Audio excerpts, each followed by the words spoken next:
has 56 member states in Europe proper, Western, Eastern, the whole of the former Soviet Union, the United States and Canada in North America, and Israel.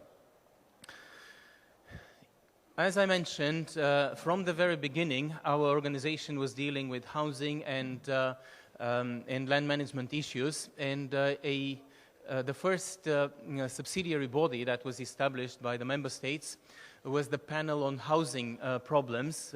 In 47, you know, in Europe, this was a very serious problem.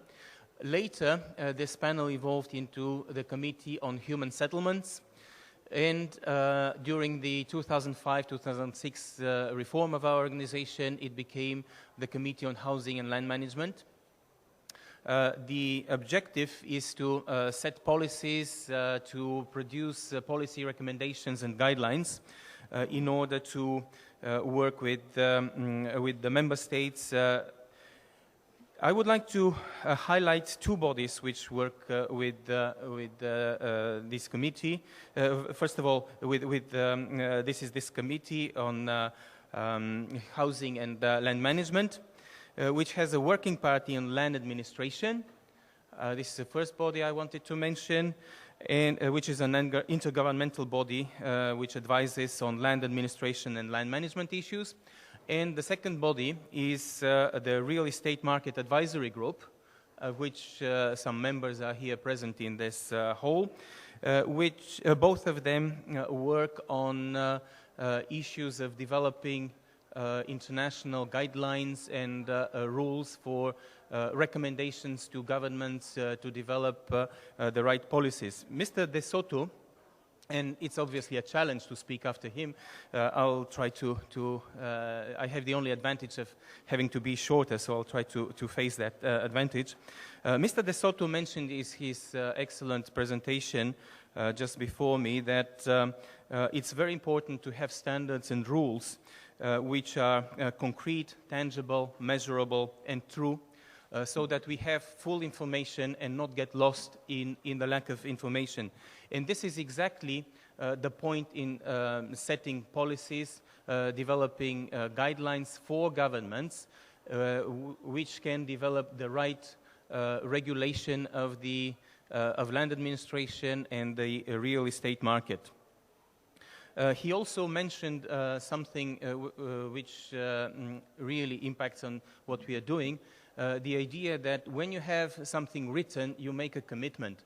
And our work in the section dealing with housing and land management issues is exactly to produce guidelines and policy recommendations for the member states so that they face the challenges of the housing and land management sector. Well, the topic of this forum today is the cultural heritage, how to preserve the cultural heritage. Actually, in the UNECE, we are not dealing exactly with the housing sector. There is this important UN organization, UNESCO, which is dealing with cultural heritage. We focus more on issues like a functioning real estate market, policies to deal with illegal settlements, feasible guidelines for the construction of ecologically sound housing. Sound policies in these areas are part of the public goods, which are produced on the level of local governments, national governments, and the international organizations. But the point is that when the experts are developing those policy guidelines, they are looking at problems of the issues of preserving the cultural heritage. So probably one of the inputs of our meeting today and further meetings with you and our Russian partners would be that we can further work on this issue, developing guidelines for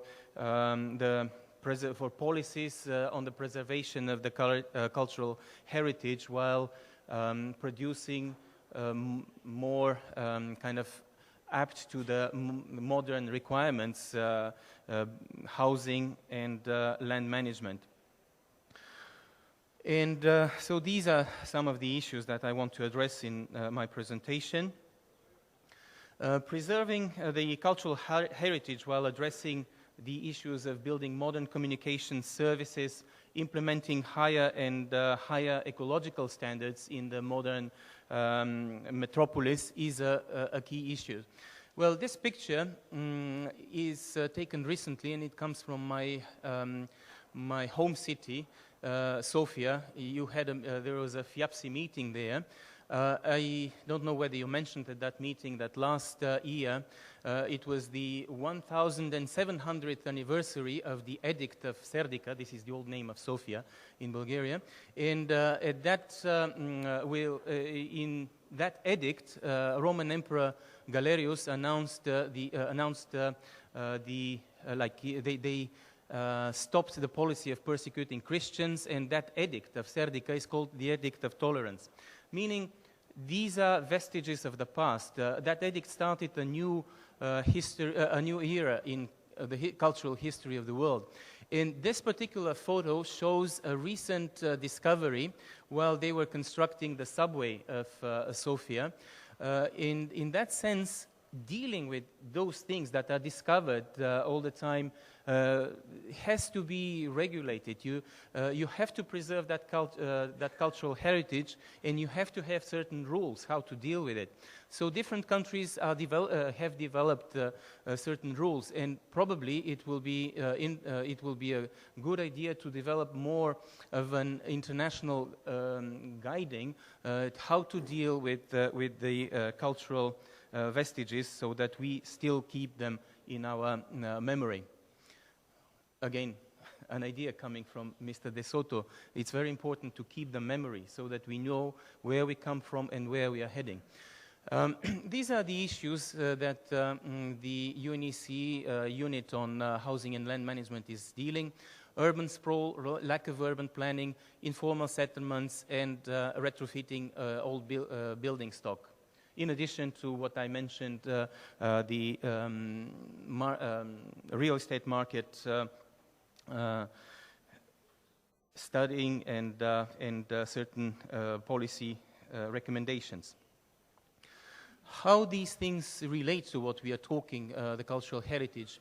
One of the issues the section is dealing, the experts working with UNECE are dealing, is urban sprawl. Urban sprawl is a rising problem in the modern metropolis, as it creates a number of technological, social, and we can also add cultural issues, because when the cities are enlarging, you have you have such issues as encompassing smaller neighboring cities into a bigger one. We have done several studies on the situation in different countries, and the issue of urban sprawl is studied there. For example, one of these publications that we have shown here on Belarus shows that in Minsk, the capital of Belarus, there are several smaller towns next to Minsk which were encompassed in that city, leading to unification of the whole of the modern megapolis, and to the loss of certain concrete identities of the smaller cities. Also, something I wanted to mention, the picture on which we have shown here is from Moscow. And while I was preparing this presentation, I looked at the statistics. Well, Russia, even after the end of the Soviet Union, is still the largest country by territory in the world.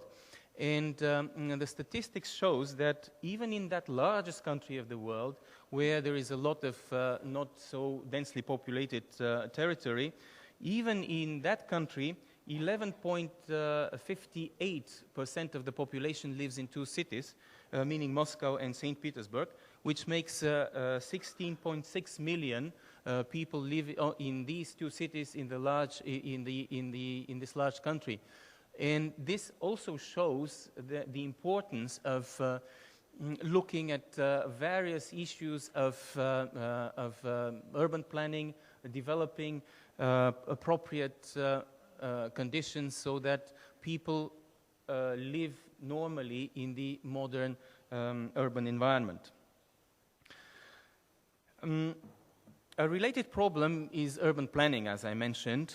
With urbanization, cities grow quickly, probably too quickly, in order to address all the social, technological, and cultural problems.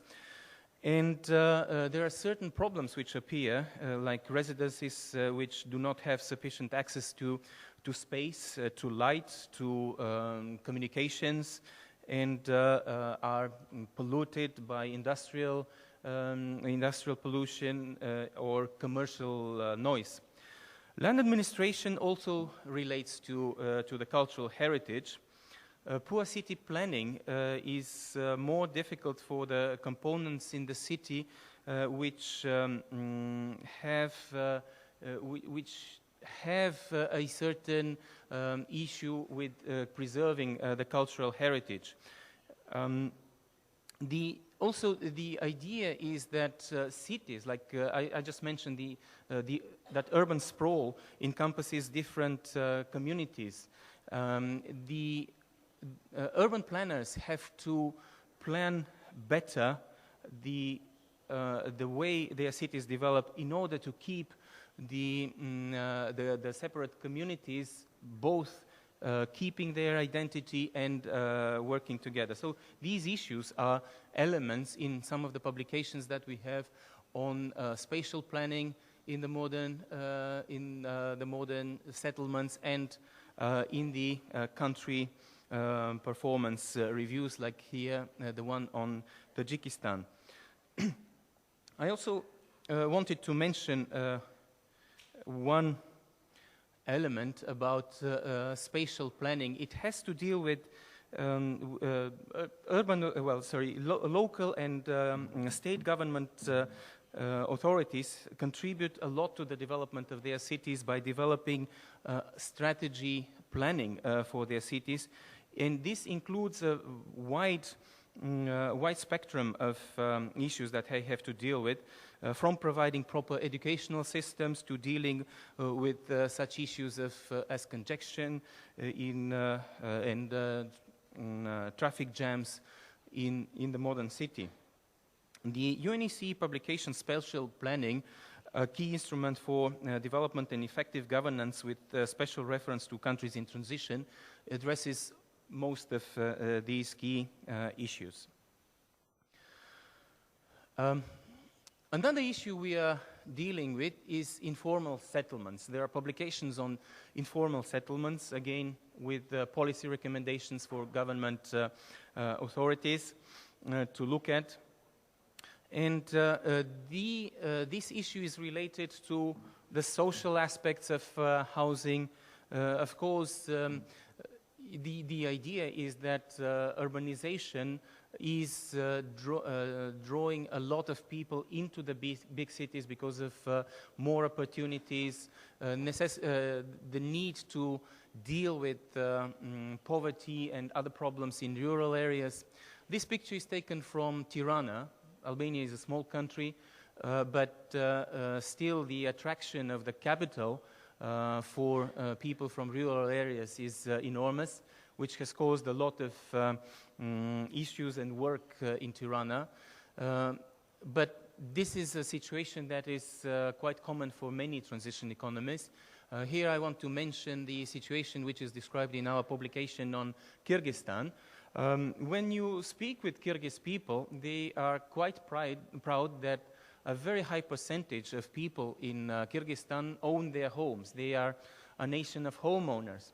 But this has come at a price, because many of those people have built their homes without considering any urban planning, and the informal settlements have grown significantly around the bigger cities like Bishkek. Well, it's not only the case of transition economies. Like I mentioned Bishkek, where there are so-called novostroyki around the capital, in which about 125 or 250,000 people live. But this is not only the case in the transition economies. There are such informal settlements in countries like Spain. There is an informal settlement near Madrid, it's called Canada Rail, where about 40,000 people live. There are such informal settlements in the United States, in Portland, Oregon, the so-called Dignity Village, which are described in various news coverage, etc. But the point is that when we talk about the cultural heritage, and again I would like to come to Mr. De Soto's presentation, speech this morning, again the point is when you don't have knowledge about, I just mentioned, people don't know exactly how many people live around Bishkek. When all this is done informally, without proper registration, there is a great chance that you destroy cultural heritage. If something happens to be under such an unofficial housing, unofficial building that is being constructed in such a settlement, people simply destroyed what is beneath. And it's not only that it looks not so nice, but it also creates further threats. So these issues and the points are described in our publication on self-made cities, on informal settlements. The issue is to work more on working with these people, addressing both the issue of poverty, people's need for housing, and the need to organize this, to have an organized system, as very well expressed by Mr. De Soto in his presentation. And let me come to this is one of my last slides. Nearly every country in our region, and I showed you in the beginning how many countries are in our region, has a stock of old buildings which are both a very precious cultural heritage of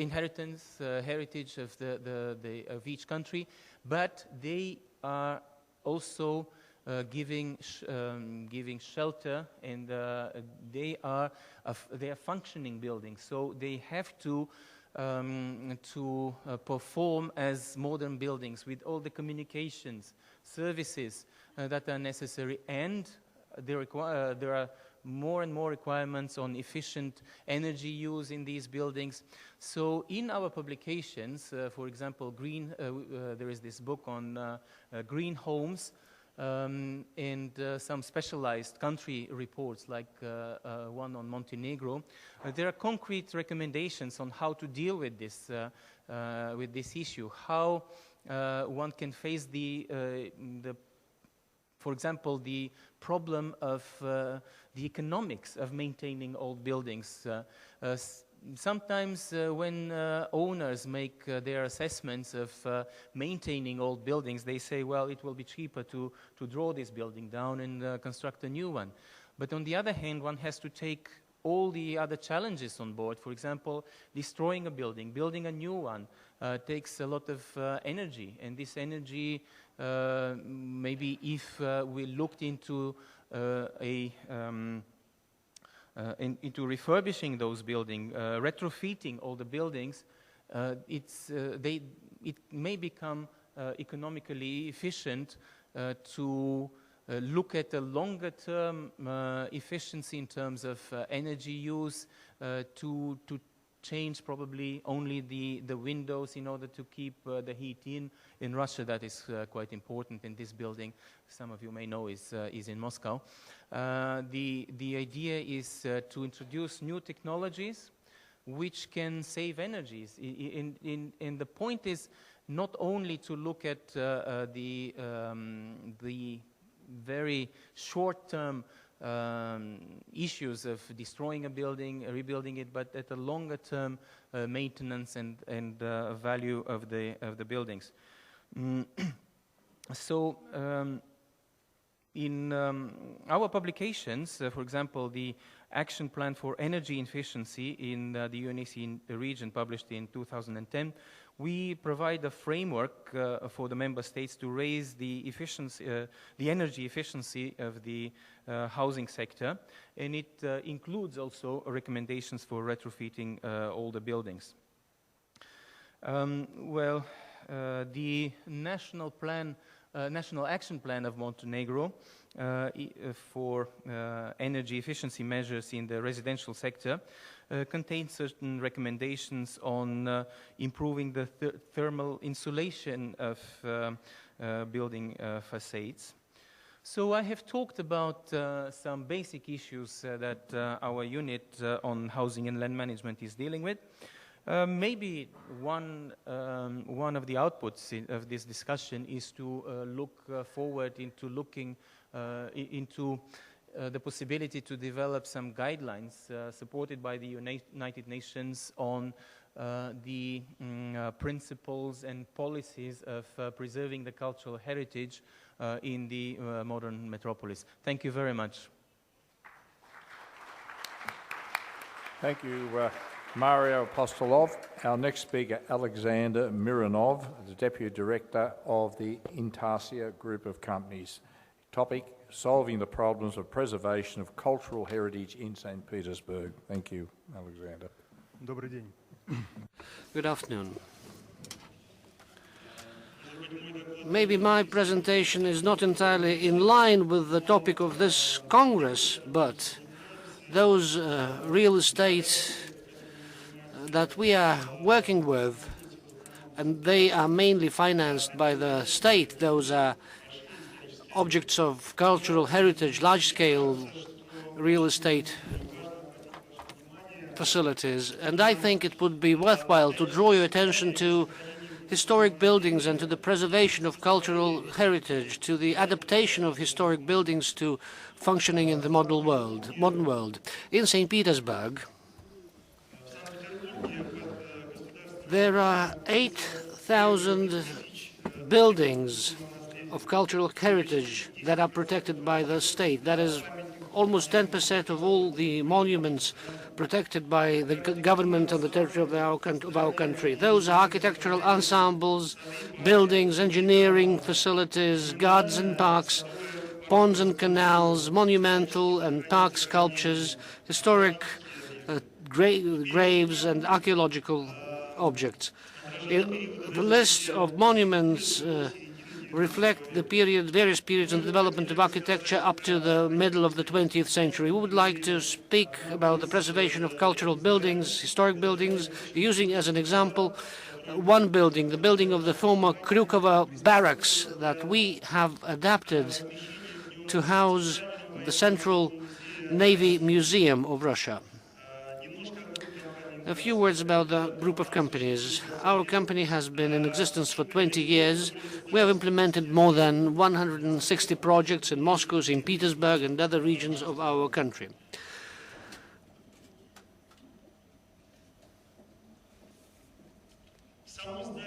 So the building of the Kryukovo barracks, the former Kryukovsky barracks, and this building is located on one of the squares in St. Petersburg. It's called the Labor Square. So the time frame for this project was 2007-2010. The design was developed by INTARSIA Group of Companies. The author is yours truly, Alexander Mironov. The overall area of this building is 31,000 square meters. I have to say that there are quite a few requirements that apply when you work with historic buildings. Modern restoration concepts for architectural monuments in St. Petersburg envision not to create an image of a building that has just been created. We're trying to preserve the initial historic image of the city. The facades must be restored or rebuilt.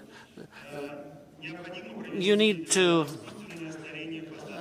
if you rebuild facades, you make them look artificially old.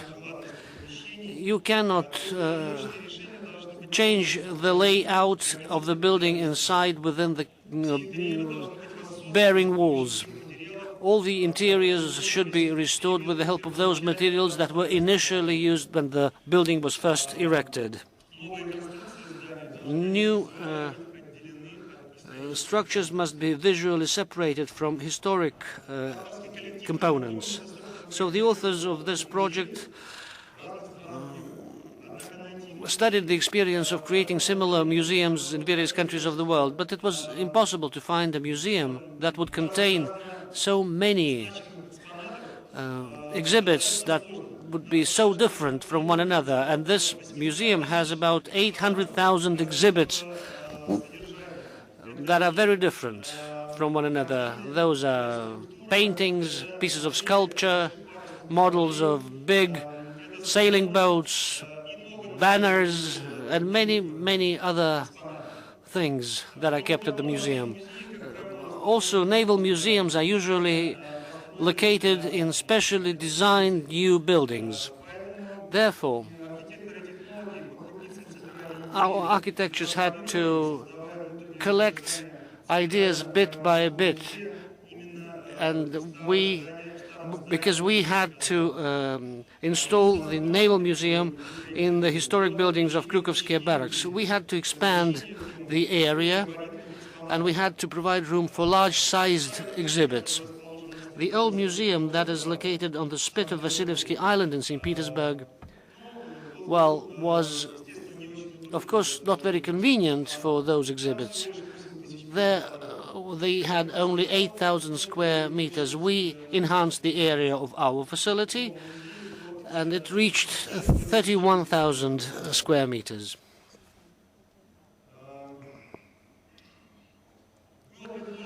So the idea was to use free space in the backyard that was included into the space of the building. So, and this is the way we created the main room of the museum.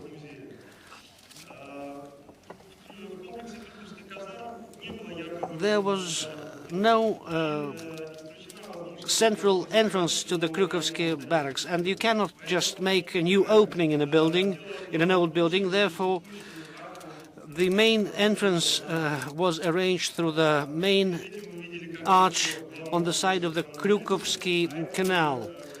So this is the main entrance from the inside, from the lobby of the museum.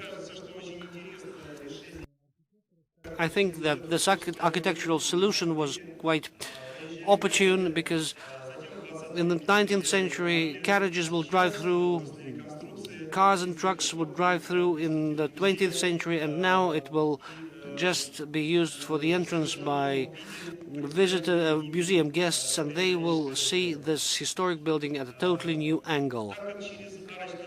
Since through this arch people enter the backyard of the museum, the architects decided that within this backyard we should have the main room of the museum. Only there you can create a very wide and very tall hall. All other rooms of this building are not taller than 5.5 meters, and in order to put a large-scale model of a sailing boat, we needed a height of up to 18 meters. So the hall, measuring 35 by 18 meters, with measuring 115 meters by 17 meters, we located this hall at an angle to the axis of the main building. This somehow allowed us to compensate the visual perception of this building from the side of the street. And we created a certain gap between the building and the hall where we could install lots of engineering lines and communication networks. So this is how it was created. I mean, the internal hall in the backyard of the museum. You can see how it looked like before the renovation. We had to remove everything that was located there before. Then we installed pillars necessary to support the roof of this internal hall. And you can see the preparation for the final finishing of the building. This is what the main hall looked after the reconstruction. This is simply space that will have to be filled with exhibits. Exhibits will be displayed in 3 levels, on the floor, on the second and the third levels, along the walls, depending on the size of the exhibit in question. A lot of models of sailing boats are on display in this museum. Therefore, in order to bring, it is quite difficult to bring them in this hall. Those models are very beautiful. You cannot disassemble them. They were built in the end of the 19th century. You know, sailing boats with every minute detail skillfully created. Therefore, we made huge entranceways so that you could move such huge exhibits inside the museum space. So a lot of museum premises are located in historic buildings. Those are 3-story buildings with a kind of a penthouse. There is an enfilade of 16 exhibition halls. This enfilade is a logical continuation of the route that the museum guests follow when they leave the main exhibition room. Since those buildings are similar in size, we created a logical exhibition divided by historic periods. Interiors are quite modest, so because the walls have to be just the background to the exhibits. The exhibits should stand out. You can take a look at the interiors of this building. This is the spout of a boat that enters, greets the visitors. This is the atrium along which the visitors can go to the upper level of the hall. This is the restoration of the building. INTARSIA is largely involved in renovation or restoration work.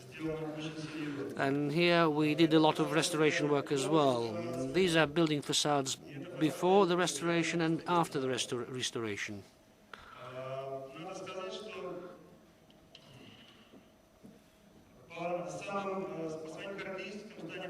In terms of its parameters, this building is superior to all other buildings of this kind. No other Navy museum in the world has an area of this kind. It is equipped technically on the basis of state-of-the-art solutions. And at the same time, we carefully preserved the historic monument. If you want to take a closer look at the work of our company, we will be happy to greet you at the models that we have on display in the lobby. And tomorrow at 3 o'clock, we'll be happy to invite you to go on a tour of this particular building of the museum. Thank you very much. Mironov. Our last speaker, our third speaker today, Laszlo Gonczi from FIABCI Hungary, chairman of the Prix d'Excellence Committee. Thank you, Laszlo.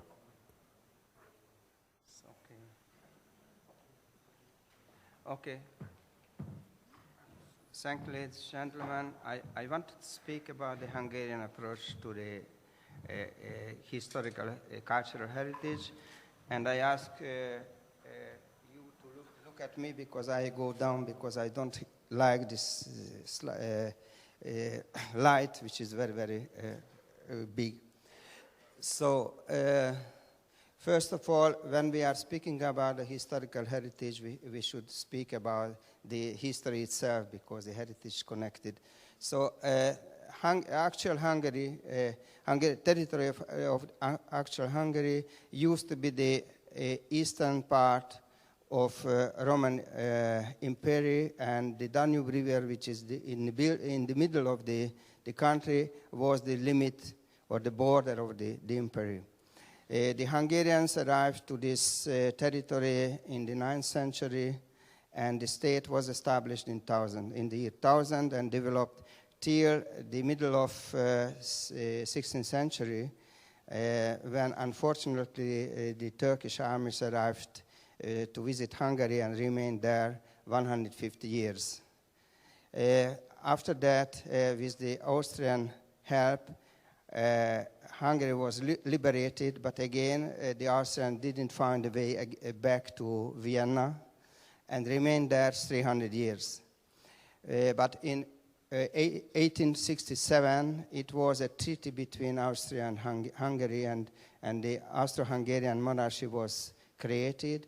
And since that, till the beginning of the First War, it was a huge development, economical development, and which is reflecting in the construction heritage.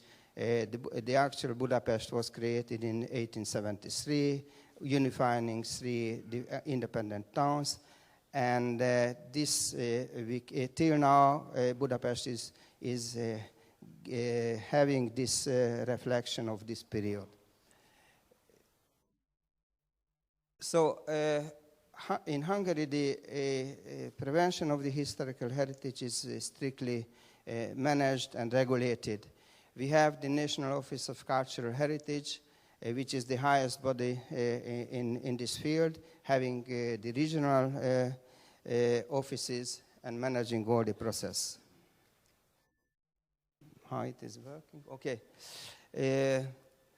What is important that this office is involved in the town planning, and also this office is the body who is giving all the building permits concerning the historical buildings, which is very important. Otherwise, all the other permits are issued by the municipalities. So we have the different classes as everywhere, I think. The highest level is the UNESCO World Heritage. It was spoken about just now. We have national heritage, classified building in different classes, and also what is very interesting that we have buildings of local interest, which I think it's not unique, but not everywhere. About the figures, we have altogether in Hungary 4 million buildings and 13,628 classified buildings of national level, and also some territories, important territories, which has also the importance. So we have different fields as everywhere. Archaeology, part. We are saving also the structure of settlement, part of settlements or towns, group of houses, and individual objects. So let's start with the archaeology. So there is a special act about this field, regulating all the exercises or every activity in this field. Fortunately or unfortunately, I don't know, but Hungary is a small country, so the authorities knows everything about the whole territory, and the whole territory is classified based on the former researches. So, and if there is a classified territory, there is no any earthwork without survey of this National Heritage Office. Point of view development, I am working in this field. This is also a very important question, because according to the law, all the research is financed by the developer. Sometimes 10 or 15% of the whole investment is going to save some remainings, ruins or something like that. Sometimes somebody is buying a territory and after it will be an open museum constructed on his money and losing everything. So it is very important things. So one sample, this is in Szombathely, which is near the Austrian border. And during the reconstruction of the main place, everybody knew that there are the Roman ruins. And what had happened, this you can see, this is the main hall of a bank. And sitting waiting for your money, you can observe all these remainings. It's one sample. It was awarded 5 years ago by Prix d'Excellence FIABCI. So what is another thing, and I wanted to tell that I will not speak about a case study. I will speak about the different elements and about the philosophy. So as I told, the National Heritage Office is involved in all town plans. And each town plan should have a special paragraph or chapter dealing with the cultural heritage. And this is a sample, this is in Budapest, and this is a special map dealing with the central part of Budapest point of view heritage. And you can see the different type of heritage, object of local importance, national importance, and so on. In Budapest, we have 3 areas of UNESCO cultural heritage. This is the Castle Hill, the Danube Bank, and the Andrássy Avenue, which are very important, and I will show you some photos about this. This is a makeup of the Castle Hill, and you can see the buildings marked, which are planned to be subject of renewal. This is the part which is under reconstruction now, using national money and European money, and it planned to be finished within 2 years. These are some pictures to show why it is a UNESCO heritage. This is one part. The other is I want to invite you, everybody, to look it because it's really very nice. Okay. This is another sample and other subject I wanted to speak about. A special approach, how to save the structure of the settlements. And this is a part of Budapest, very, very close to the center, which was constructed on the second half of 19th century, beginning of 20th century. And what is important here, that there is no special object of cultural heritage, but when it was decided to start the reconstruction of this part, it was decided not to demolish everything and start something new, but analyzing the situation, analyzing what are the buildings typical for this period of construction, which are good and merit to be saved. The others should be really demolished, and to do a complex approach for the renewal and give a better situation for the population which is living here. This is the plan of this part of the town. And this renewal was in a frame of public-private partnership method, and the state and the district made the following activity. They demolished those buildings which was decided having no interest and physically in a very, very bad situation.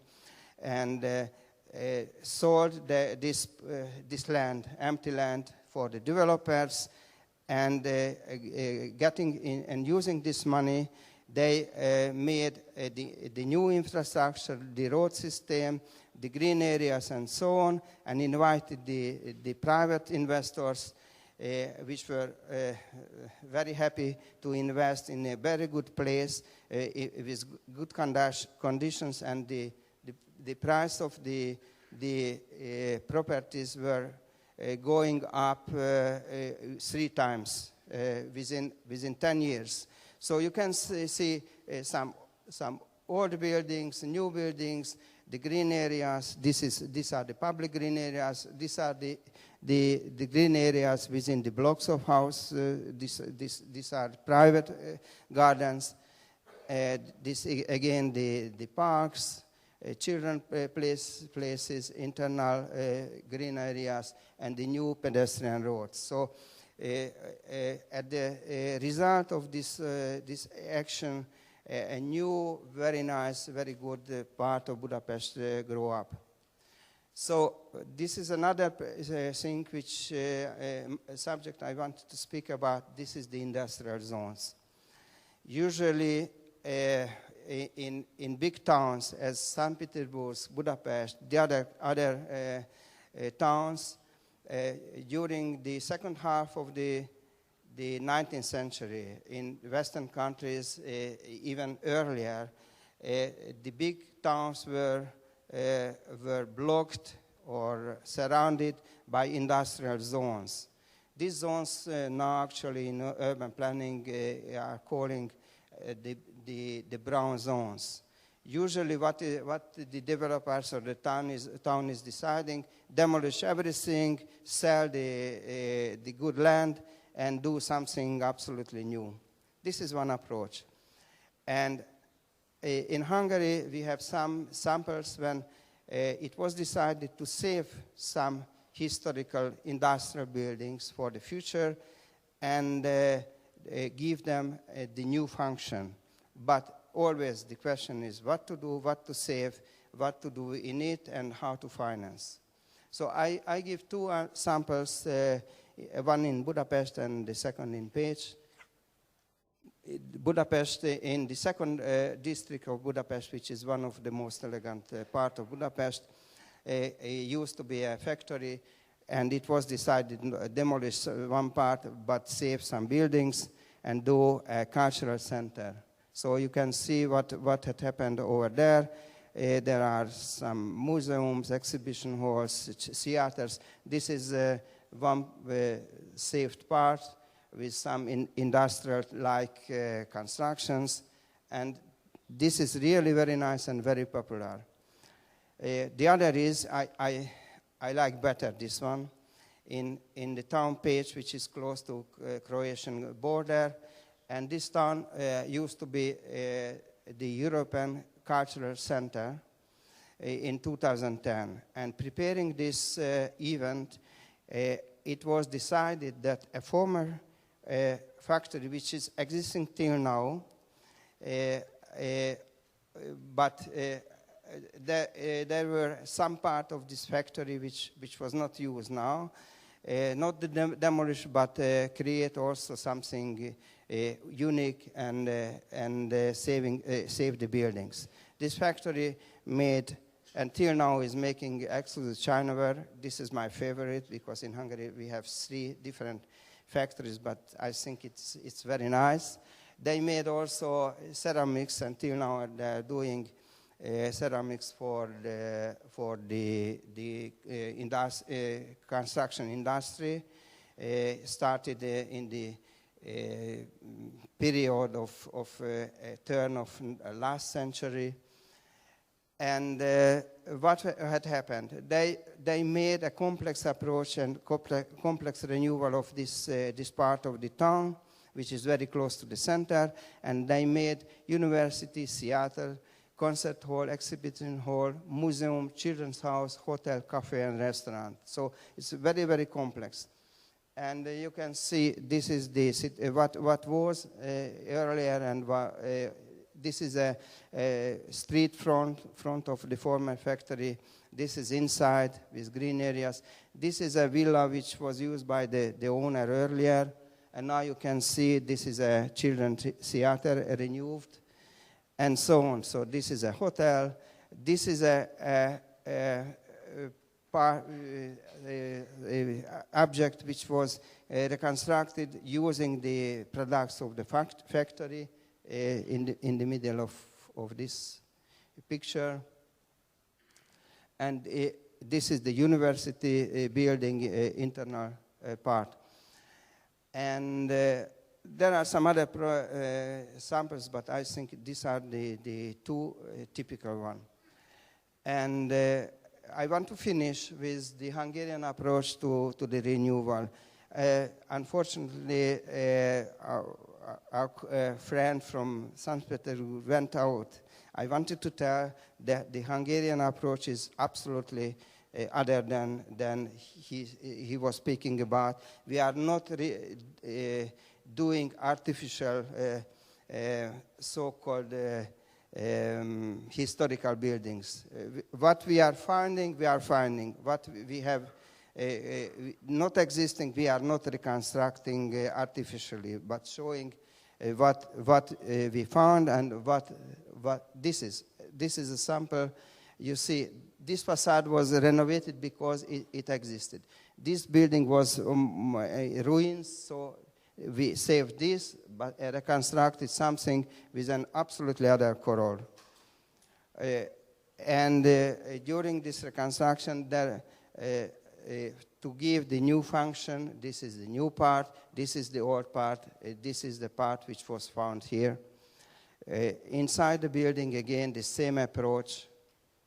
And this is if you want to marry again or first time, you can come because this is a very, very nice wedding hall. Okay, thank you. I want to thank to my colleagues who helped me to collect all these interesting pictures and the material. Thank you for your attention. Thank you, Laszlo. Ladies and gentlemen, that concludes our forum. We do not have time for questions as we're into our lunch hour already. Our lunch is being served. I'd like you to join me in thanking our three speakers this morning for their very professional seminars. Thank you very much, brother.